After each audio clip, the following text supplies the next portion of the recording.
tengo para hoy. Es una presentación viejita, pero sigue siendo válida.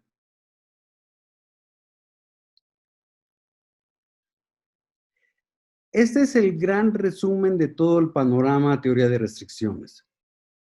Teoría de restricciones básicamente busca la mejora continua, y por mejora continua vamos a hablar de 3 preguntas: ¿qué cambiar? ¿Hacia qué cambiar? ¿Y cómo cambiar? Y el cuarto paso, que no es pregunta, es la ejecución del cambiar. Los 3 primeros pasos, qué cambiar, a qué cambiar y cómo cambiar, yo les llamo el maravilloso mundo de Excel y PowerPoint, donde todos son planes, todo funciona, todo sale muy bien. Y el problema normalmente lo encontramos en el cuarto paso, que es la ejecución, es cambiar. Ese tema de mejora continua, bajo el enfoque de teoría de restricciones, se mueve a través de un pivote que es la administración de restricciones. Todo lo que hacemos está basado en identificar restricciones y gestionar esas restricciones. Rob me estaba haciendo una observación de la sesión pasada. Es muy importante que se quede clara la idea de que la restricción que encontremos no necesariamente es la restricción. A veces lo importante del punto no es tanto qué restricción encontramos, sino cuando nos ponemos de acuerdo y trabajamos como equipo en algo. Y ese simple hecho hace que mejoremos montones de cosas. Entonces, no se pierdan mucho en tratar de encontrar la restricción. Identifiquen algo que parece ser la restricción, trabajen en equipo en eso y van a ver que hay mejoras. Y luego en el tema de la restricción, hablamos que hay 2 tipos de restricción: las restricciones físicas y las restricciones mentales. Por restricción física, hablamos de cosas que físicamente nos impiden lograr más de lo que queremos lograr. Cosas físicas como una máquina, un proveedor, un empleado, 5 carriles que se convierten en 3, cosas que físicamente nos bloquean. Y para esas restricciones físicas, la metodología son los 5 pasos de teoría de restricciones. Además de las restricciones físicas, hay restricciones mentales.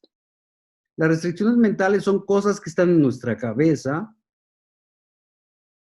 y tienen la característica de que en el pasado nos sirvieron, en el pasado fueron importantes, nos ayudaron y quizá fueron la base de la mejora.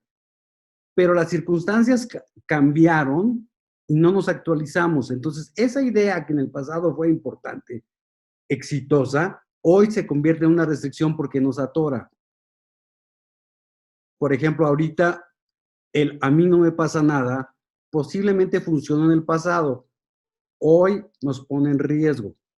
Entonces, hoy tenemos que ser muy cuidadosos con esa restricción mental que es a mí no me pasa nada. Para el tema de restricciones mentales, la metodología que usamos son los procesos de pensamiento. Y ahorita voy a hablar en detalle de los procesos de pensamiento, bueno, un poquito más de detalle que solo mencionarlos. Entre los 5 pasos y los procesos de pensamiento, en el Instituto Goldratt se desarrollaron un montón de soluciones que les llamaron soluciones genéricas de TOC, que eran como soluciones de farmacia que ya estaban armadas para que la gente las implementara, como DBR, como cadena crítica, como contabilidad de throughput. O sea, hubo ciertas cosas que en el instituto se germinaron y se desarrollaron y se ofrecieron como soluciones genéricas que aún con el nombre de soluciones genéricas requieren ser tailoreadas, adaptadas a las necesidades de cada cliente en particular.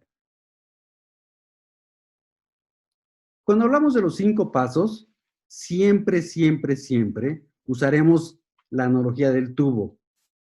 Asumamos que nuestra compañía, nuestra familia, nuestra organización es un tubo. En su inicio, todos los tubos están perfectamente limpios en su interior. Lo que queremos que fluya a través del tubo fluye correctamente. Pero como todos los tubos del mundo, tienen una capacidad de entrada y queremos ciertos resultados a la salida. Y con el correr del tiempo, en el tubo se acumula sarro. Ese sarro equivale a los problemitas que encontramos dentro de las organizaciones, a los problemotas, etcétera, cosas que empiezan a atorar el flujo, las formas que no se llenaron correctamente, el pedido que no se entregó correctamente, el cliente que cambia sus... Son cositas que nos empiezan a atorar en el día con día y que hacen que los resultados, en lugar de ser lo que queramos, son bastante más pequeños. Y entonces nos preguntamos, ¿cómo es que al principio todo fluía y hoy todo se atora? ¿Cómo es que al principio yo era tan feliz con mi pareja y ahora tenemos tantos problemas? ¿Cómo es que al principio yo solito manejaba toda la empresa y ahora somos 50 y se nos complica todo? Porque se empiezan a acumular problemitas de distinta índole en toda la tubería. Y eso es lo que representamos con este diagrama. Hay una gran cantidad de problemitas que se van acumulando, problemitas y problemotas. Lo que los 5 pasos nos proponen es, antes de hacer nada, antes de mejorar, antes de invertir, antes de traer consultores, identifica la restricción del sistema. De todos los problemas que tienes en tu sistema, de todos los cuellos de botella potenciales que tienes en tu tubo, identifica cuál es el que verdaderamente limita el flujo de todo el sistema. No de tu área, no de tu departamento, no de tu función, sino de todo el sistema. ¿Qué es lo que está atorando el flujo? Una vez que identificamos la restricción, el paso 2 es explotarla. Aquí la regla en la explotación de la restricción es que no se vale gastar lana. Es puro cerebro, puro brainware. ¿Qué se nos ocurre para con lo que ya tenemos hagamos más fluir por ahí? Y en mi experiencia, sin gastar nada, podemos mejorar el desempeño de la restricción en un 40-50%, sin nada más reacomodando, repensando lo que hoy hacemos. Una vez que explotamos la restricción, o sea, que ya identificamos qué hacer para que por ahí fluya más, el siguiente paso es fundamental. Hay que subordinar el sistema a la restricción. Y la palabra subordinar a veces crea confusión. Subordinar quiere decir que todos los demás juegan para la restricción, hacen su chamba y además, no en lugar de, no dejan de hacer su chamba por ayudarle a la restricción, sino que hacen su chamba y además le ayudan a la restricción. Todo mundo busca maneras de apoyar a la restricción. Y es otra cosa importante. En los 25 años que yo tengo de hacer esto, es normal que las mejores ideas para que fluya más a través de la restricción surgen de las áreas que no son la restricción. Porque normalmente las personas que viven en la restricción, las personas que operan la restricción, normalmente ya hicieron todo lo que podían por no ser restricción. Ser restricción no es bonito. Es muy estresante, todo el mundo está encima de ti todo el tiempo, es bastante fastidioso ser la restricción. Entonces, normalmente la gente que es la restricción ya hizo todo por no ser la restricción. Sin embargo, al seguir siendo la restricción, son los demás los que pueden ayudarle a ver cosas frescas, fuera de la caja, para repensar lo que hoy se está haciendo. Esto es bien interesante porque subordinación no solo es trabajar para la restricción, es ver cómo le apoyas, cómo tú contribuyes desde tu función para que la restricción haga más. La subordinación es una chamba bien... ¿Qué es lo que estamos haciendo hoy al cubrirnos la boca, al cuidarnos, al no salir? Estamos subordinando nuestro desempeño a una restricción mayor. Una vez que subordinamos, el paso 4 es elevar la restricción. Solamente buscamos elevar la restricción cuando primero la explotamos y luego subordinamos a los demás a la restricción. Y en este paso 4, por favor, quiero que vean bien la figurita que está ahí. Noten que el problema principal, la restricción está marcado de amarillo. No me interesa acabar con ese problema. No vamos a elevar la restricción para que ese cuello de botella se vuelva a cero. Solo vamos a hacer lo necesario para tirarle la puntita a ese cuello de botella. Solo nos interesa hacer lo suficiente para que deje de ser la restricción y entonces seguramente la restricción va a cambiar. Y entonces lo que hayamos invertido para quitarle más a ese problema va a dejar de ser redituable. Por eso solo debemos hacer lo necesario para encontrar la siguiente restricción. Y entonces hay que reempezar con el paso 1. Volver a identificar la restricción, bla, bla, bla, bla, bla. Y hacer esto tantas veces como sea necesario, porque siempre se va a estar moviendo. Esto es algo fascinante. La restricción nunca desaparece. Trabajamos en un lugar, mejoramos en un lugar y la restricción cambia a otro lugar. Siempre, siempre hay una restricción. O sea, matar a nuestra suegra no elimina la restricción, solo va a hacer que cambie de lugar. Así que abusados, porque si matan a su suegra, por lo menos la suegra es un mal conocido, ya sabemos dónde está el tema. El problema cuando la rompemos es que no sabemos a dónde cambia la restricción y hay que empezar todo otra vez. Y conste que estoy en casa de mi suegra, así que si no me ven dentro de 8 días ya saben qué pasó. ¿Quién explotó qué? Ok. Y hay que volver a empezar. Los procesos de pensamiento, la pintura global de los procesos de pensamiento, empieza con esta parte que es qué cambiar. La primera pregunta que hacemos en los procesos de pensamiento es, de todo lo que está mal, de todo lo que son EFIs, efectos indeseables, ¿cuál es el problema raíz? ¿Cuál es el problema que causa a todos los demás? Cuando nosotros decimos qué cambiar, no estamos preguntando los síntomas, estamos preguntando la enfermedad. ¿Cuál es el problema raíz? Y lo interesantísimo del problema raíz es que normalmente no es nada nuevo. El problema raíz suele ser algo que ya sabíamos que es un problema, que hemos tratado de solucionar en el pasado y sin embargo sobrevive. El tema del problema raíz es que su solución nos causa un conflicto. Y como la solución nos causa un conflicto, permanece.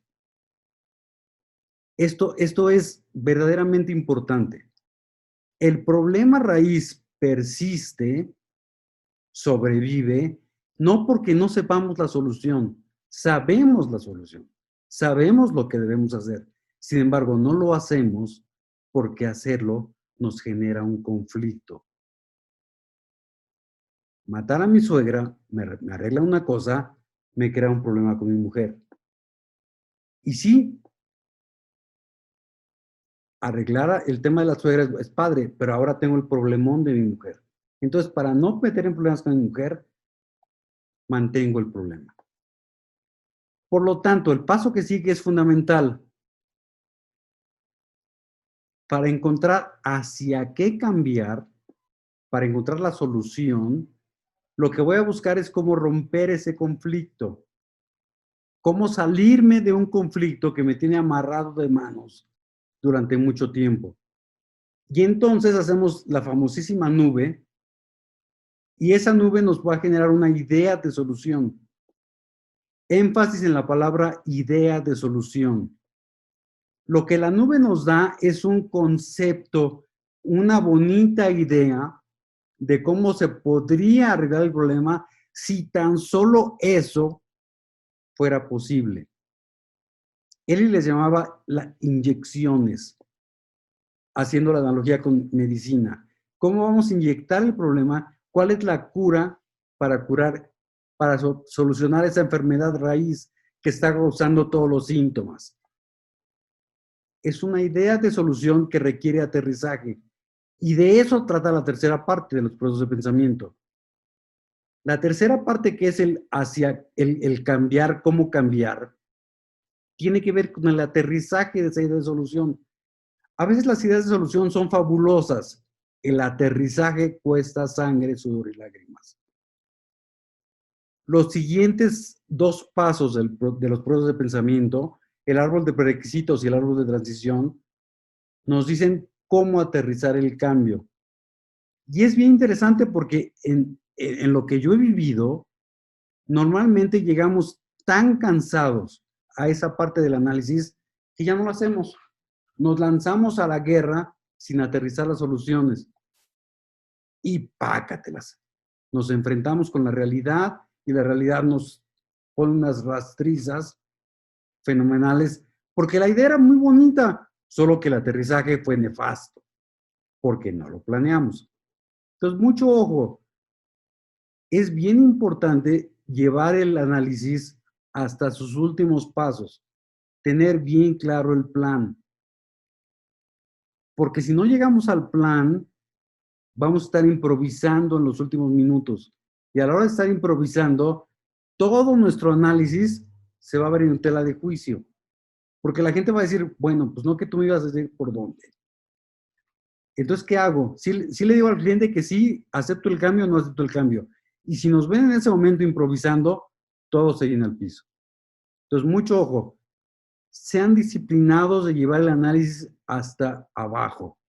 Y Rob, que está de testigo ahorita, me va a decir, y hacerlo plan y Gantt y hacer el reporte semanal de avance de cada una de las cosas. Mucho ojo con eso. Así que el proceso de mejora continua bajo teoría de restricciones son 3 preguntas. ¿Qué cambiar? ¿A qué cambiar? ¿Y cómo cambiar? Y un cuarto paso que tiene que ver con ejecutar el cambio.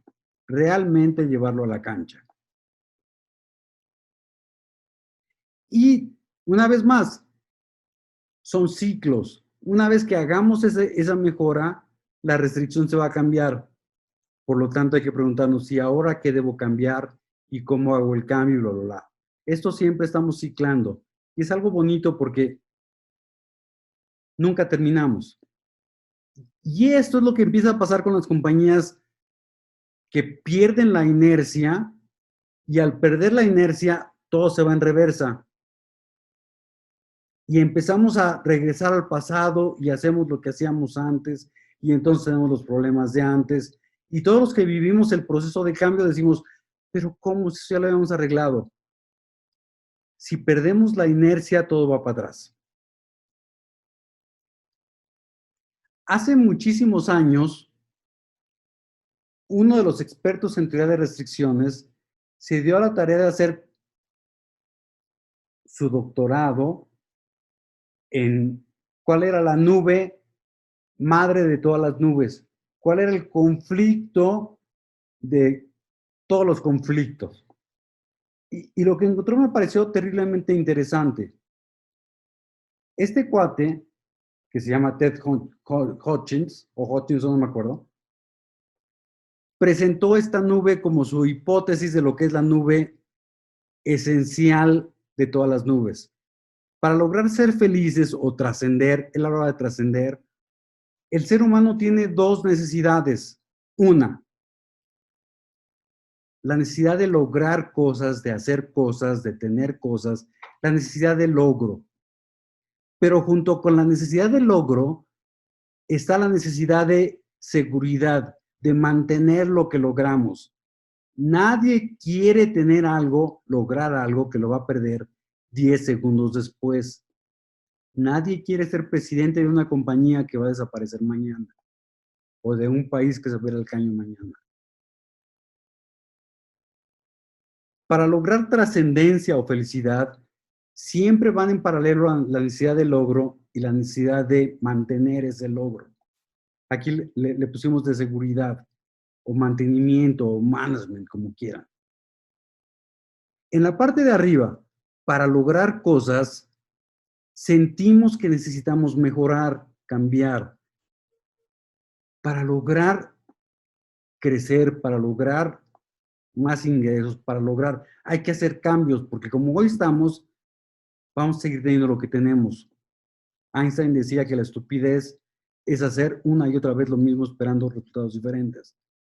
Entonces, aquí estamos diciendo que para lograr cosas hay que cambiar. Por el otro lado, para amarrar cosas, para asegurar lo que tenemos, buscamos no cambiar. Y ese es el tema de los contadores, de los administradores del pasado. No le muevas, no le muevas, no le muevas, no hagas olas. Porque me pones en peligro lo que hoy tenemos. Y ese es el gran dilema que tenemos como organizaciones, como seres humanos, como personas. ¿Cambio o me perfecciono en lo que hoy soy? ¿Intento algo nuevo o le sigo como ya sé que funciona? Y este dilema lo he visto en las compañías, en las familias, en un chef, en equipos de fútbol. Es el dilema al que nos enfrentamos siempre. ¿Cambio? ¿Intento algo nuevo? ¿O mejor le sigo como ya le sé y lo perfecciono? Y ahí estamos atrapados. Ese dilema es verdaderamente fuerte. Y ese mismo dilema a nivel organización, a nivel empleado de una organización, se presenta de esta forma. Para lograr mi éxito profesional, yo necesito ser percibido como un buen miembro de mi organización. Por lo tanto, debería actuar como miembro de un equipo. Por el otro lado, para lograr el éxito como profesional, necesito ser percibido como que soy un fregón, como que soy muy bueno. Y para ser percibido como muy bueno, siento la presión de actuar como yo creo que debo actuar individualmente. Y ahí está el conflicto. ¿Actúo como me dicen que actúe o como yo pienso que debo actuar? ¿Hago lo que me dicen o hago lo que yo creo que debo hacer? Y este es un conflicto en el que día con día nos la rifamos, tomamos una decisión y decimos, a ver, hoy voy a hacer lo que me dijeron. No, hoy voy a hacer lo que yo creo que debo hacer.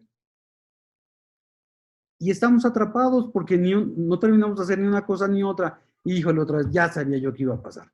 Hijo, pero tratamos de llevar la fiesta en paz, entonces nos vamos para arriba. Pero ya me hartaron, nos vamos para abajo. Hay un maravilloso libro que se llama Conversaciones Cruciales, Crucial Conversations, que habla de que en una conversación crucial, en una conversación terriblemente importante, hay dos tipos de comportamiento normales.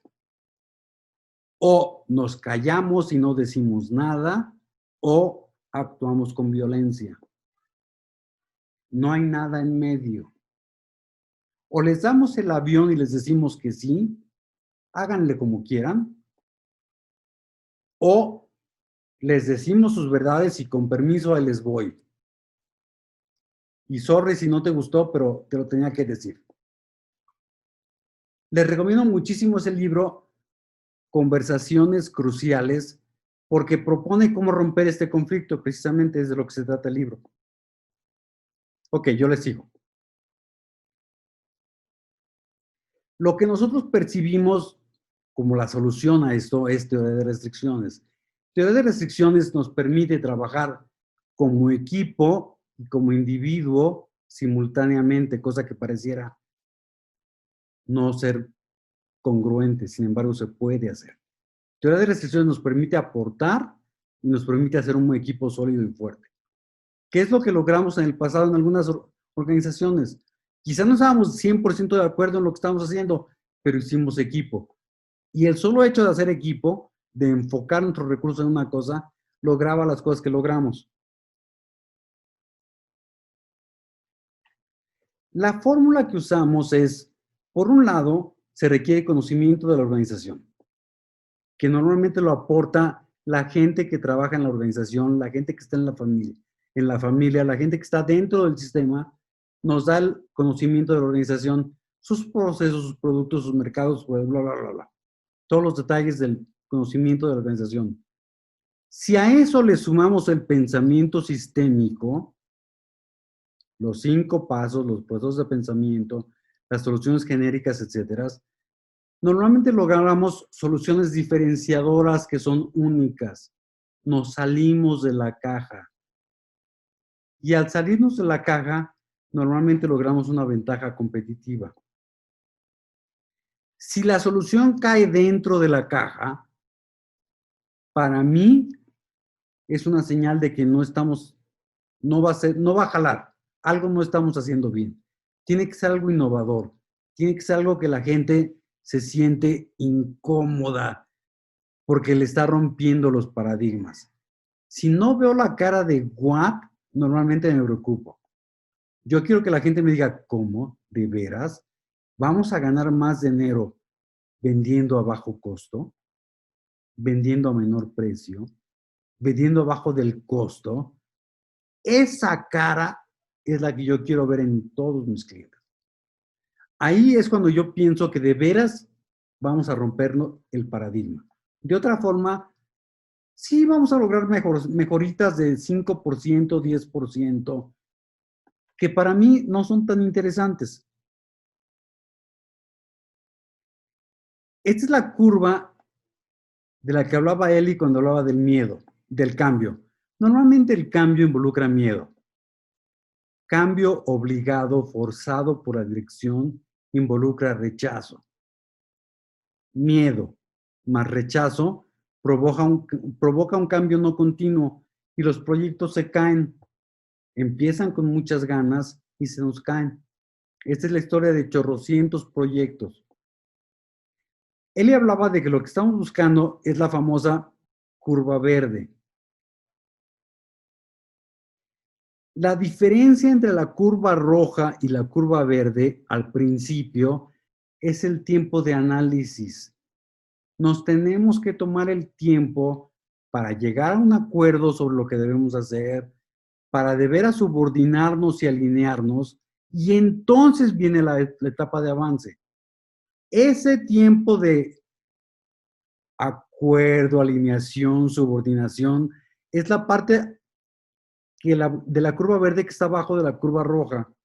Ya alguna vez un ingeniero muy abusado me dijo, ¿por qué no seguimos la roja hasta que se encuentra con la verde? Porque no hacemos la chamba necesaria para que la curva verde de veras levante. Entonces, lo que queremos uno es que la gente que vive el sistema se vuelva dueño de la solución. Queremos que tenga la propiedad de la solución para lograr su compromiso. Mientras la solución sea nuestra, de los consultores, del genio, del director, la gente no la siente suya y por lo tanto va a caer en la curva roja. Si queremos treparlos a la curva verde, lo primero es hacerlos dueños de la solución. Después, si logramos su compromiso, van a estar motivados. Y si están motivados, están comprometidos, va a haber cambio continuo. Y eso es lo que estamos buscando. Ok, me cambio de presentación, voy a Prezi ahorita.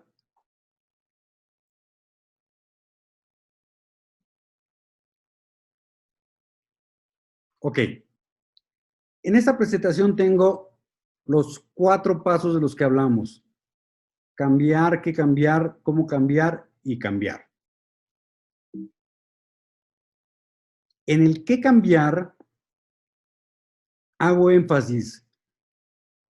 Va a haber muchos problemas, va a haber muchas cosas que no son como deberían ser y que nos causan comezón, dolor, fastidio, mal humor. Pero de todas esas cosas, nuestro enfoque va a estar en la restricción, únicamente en la restricción. ¿Hacia qué cambiar? Hay 5 elementos básicos que debemos tener en mente al decidir hacia qué cambiar. 1, la meta. ¿Cuál es la razón de ser del sistema con el que estoy trabajando? ¿Para qué fue creado? Mucho cuidado con esa pregunta. Muchas organizaciones no fueron creadas para ganar dinero. Ya me tocó trabajar en una empresa que fue creada para darle chamba al yerno inútil de un señor. No le importaba si ganaba dinero o no, lo que quería era tener ocupado a su yerno inútil. Entonces, siempre hay que preguntar, ¿cuál es la meta de este sistema? ¿Qué es lo que... No asumamos metas, preguntémoslas. 2, siempre habrá una fuente de proveeduría de lo que ese sistema consume. ¿Quiénes son? ¿Cómo son? ¿Cuáles son sus comportamientos, sus creencias, su cultura? Y lo mismo del otro lado, ¿quiénes son los clientes? ¿A dónde vamos? ¿A quién queremos hacer feliz? Y 4, ¿quién es la gente que trabaja en el sistema? ¿Cómo son los empleados? ¿Cómo es su cultura? Y 5, ¿cuál es el entorno en el que trabajamos? Ningún sistema opera en el vacío. Todos los sistemas funcionan bajo un entorno. Tengo que saberlo. Entonces, ¿cuál es la razón de ser? ¿Para qué fue creado el sistema? ¿Quién surte al sistema de insumos y materiales? ¿Qué esperan ellos de mí como su cliente? Mis proveedores, ¿qué quieren de mí? Además de que les pague a tiempo. Los clientes, ¿quiénes son? ¿Cómo son? ¿De qué edad? ¿De qué estatus social? ¿De qué sexo? Etcétera, etcétera. Los empleados, ¿quién se encarga de que... Esto es fundamental. ¿Quién le va a dar vida a la organización? ¿Cómo son? ¿Qué quieren? ¿Qué piden a cambio? Y el entorno. Luego viene la pregunta de cómo cambiar, y ya hablamos de que hay 2 tipos de restricciones. Y es interesante que como ingenieros tendemos a enfocar nuestros cambios a la organización. Como ingenieros pensamos en estrategias, procesos, bla, bla, bla. Hacemos todo. Y se nos olvida que en la organización hay individuos que requieren apapachamiento, terapia, ayuda con el cambio, cómo lo asimilan, cómo les impacta. Hay un camino en el cambio que tiene que ver con la organización y otro camino que tiene que ver con los individuos. Y luego viene el cambio. Ok, entonces en resumen, C más H, capacidad más habilidad, suman. Y lo que multiplica es la actitud. Tan tan. En teoría de restricciones, nuestra actitud siempre es a mejorar, a ayudar, a apoyar. La restricción más grande de este mundo es el desamor. Todo el mundo se siente basura. Tenemos que cambiar esa restricción. Ok. Termino. Me regreso ¿cómo me regreso acá? Ahí estoy. Ya me ven todos, ¿verdad? Sí. Ese video me encanta porque hace énfasis en algo que es muy importante. No podemos cambiar las cartas, nos toca lo que nos toca. Y con eso tenemos que aprender a jugar y tenemos que seguir adelante. Y ahí, teoría de restricciones es fundamental. Porque de todas las opciones que tenemos, De todas las alternativas de cambio, de mejora, teoría de restricciones nos permite enfocarnos en la que nos va a traer mejores resultados para lo que queremos lograr, la restricción. Insisto, tener la razón no es suficiente. Saber dónde está la restricción es solo el inicio de un camino muy interesante. Tal como lo puse en ese libro, capítulo 1, ¿quieren darse de topes? ¿Quieren romper la pared con la cabeza? Go ahead. Hay opciones. Para mí, esto era de restricciones. Listo por el día de hoy. ¿Algún comentario? ¿Alguien quiere hacer algún comentario?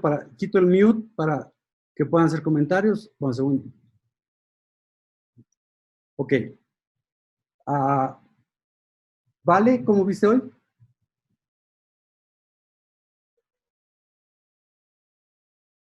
¿No bueno, ya no, sí, es que estaba todavía la... ok. Pues me llamó mucho la atención que siempre va a haber una restricción. Tú puedes atacar una, quitarla, pero siempre va a existir otra. Eso se me hizo muy interesante. Me gustó eso de la actitud. Pues sí, estoy completamente de acuerdo. Acuérdate, no importa mucho que le pegues a la restricción. Lo que importa a veces más es que te pongas de acuerdo con tu equipo y trabajen juntos en algo. La verdadera restricción va a brincar si no era la que tú elegiste. Eso es algo, no perdamos mucho tiempo en identificar la restricción. Si creemos que está por ahí, empieza a pegarle. La verdadera restricción va a brincar. Ok, sí, eso era mi duda, porque dije, si se ataca algo y no es la verdadera restricción, entonces, ¿qué? Ok. Sale. Gracias. José Ramón. Muy bueno el video. Yo creo que dice mucho y tenemos muchos casos conocidos donde creo que se aplica como anillo al dedo. Sí, parece que el gen sueco es más público de lo que pensábamos. Definitivamente. Muy, muy bueno y muy bien para cerrar el tema de hoy. Perfecto. Gracias. José Manuel.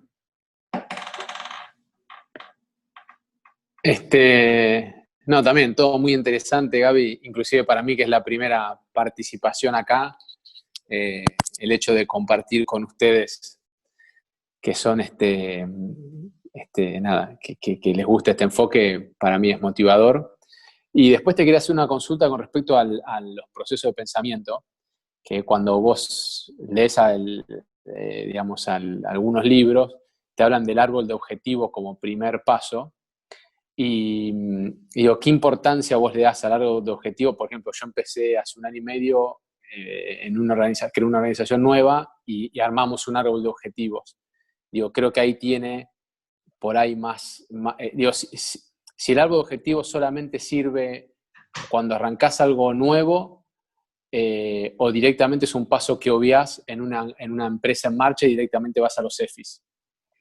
Mira, qué buena pregunta. Como todo, teoría de restricciones es una caja de herramientas en la que a veces utilizas el desarmador y a veces el desarmador lo utilizas para sacar clavos en lugar de apretar tornillos. La caja de herramientas la utilizas conforme la consideras conveniente. El árbol de objetivos para mucha gente es lo primero, para mucha gente es lo último. Realmente depende del caso. No te puedo decir es siempre el primero, no. O es siempre el último, no.